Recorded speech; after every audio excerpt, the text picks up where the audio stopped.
at Palmer College of Chiropractic in Davenport, Iowa, USA, having known what he'd said. Yeah, you can clap that too. Having known what he sacrificed to get me there. Later, he also told me it was the saddest day of his life because it was the same day that I told him I wasn't coming back to Australia with him to practice as we planned, but instead I decided to follow a girl to Germany. Now, that was a blow that Dad took quite a number of years to get over, and we didn't see each other for a number of years after that. But in 2005, 5 years after graduation, we'd patched things up enough a little bit, and we decided to bring him over to Germany to see the life and to see the practice that I built for myself there. And we were getting all excited about him coming over. And about 2 weeks before he was scheduled to come, he calls me on the telephone one night and says, "Danny, I won't be able to make it." And I said, "Well, why not?" And he said, "Well, I've just been diagnosed with stage 4 colon cancer." Now, in Melbourne, where we come from, there are some of the world's leading experts in the treatment of cancer. And Dad was put straight into the top of the line medical program for the treatment of this type of cancer.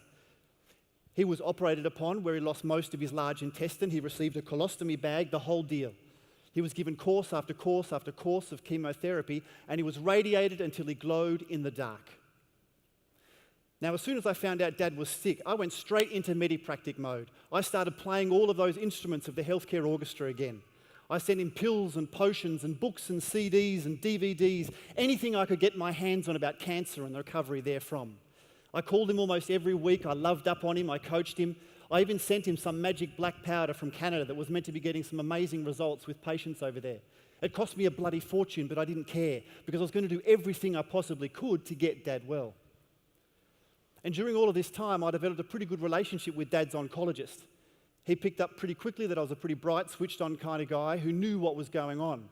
And Dad was still Dad. He was a bit jaundicey, he was a bit irritable at the time because the chemotherapy and the radiation therapy was quite strenuous for him, but he was still Dad. He was still the big, strong guy with the bright smile and those intense eyes that I'd always known and loved. But not anymore. Now he was just a small, grey, shriveled up sack of skin and bones. The only thing left were those eyes. So for the next 3 days, I didn't leave Dad's side, except maybe to go to the bathroom or to have a shower. And finally, on the third day, we had some time to ourselves, just the two of us. And I was sitting there next to his bed, holding his hand. Mum had gone down to the cafeteria for something to eat, and Anne, Dad's girlfriend, it's a long story, don't ask, had gone for a short walk to get some fresh air. And at some stage, Dad turned his little head to me and he looked at me in the eyes with those intense eyes and he said, "Danny, do you think you could adjust me?" Now, I've never been more ashamed of myself in my entire life. I'd been there 3 entire days and it had never even occurred to me to even offer to adjust him. So I said, "Yeah, of course." Now, Dad was bedridden by that time and he was pretty stiff too. I think rigor mortis had probably already started to set in. So I was a little bit limited as to what I could do for him. So I went to the head of the bed and I picked up his head and his neck and I just felt his occiput. Now, for those of you who don't know, I'm an SOTer, and an occiput is meant to feel light and dynamic and even, but not Dad's. Dad's was heavy and dull and anything but dynamic. So I performed what's called an occipital spread, which is literally where you spread open the foramen magnum by putting lateral outward pressure on those occipital bones. And after a moment of holding, Dad did this. So when it felt right, I went down to his atlas, his first cervical vertebra, and that thing had rotated off here to the right. I mean, it was flashing at me like a red neon light. I mean, it was so obvious, I think even Stevie Wonder probably would have seen it. So when it felt right, I took him into position, and before I even got into the point of tension, boom, that atlas just exploded right back into place. And I took his head back into neutral, and when it felt right, I moved down to his second cervical vertebra, his axis, and that thing had rotated off here to the left.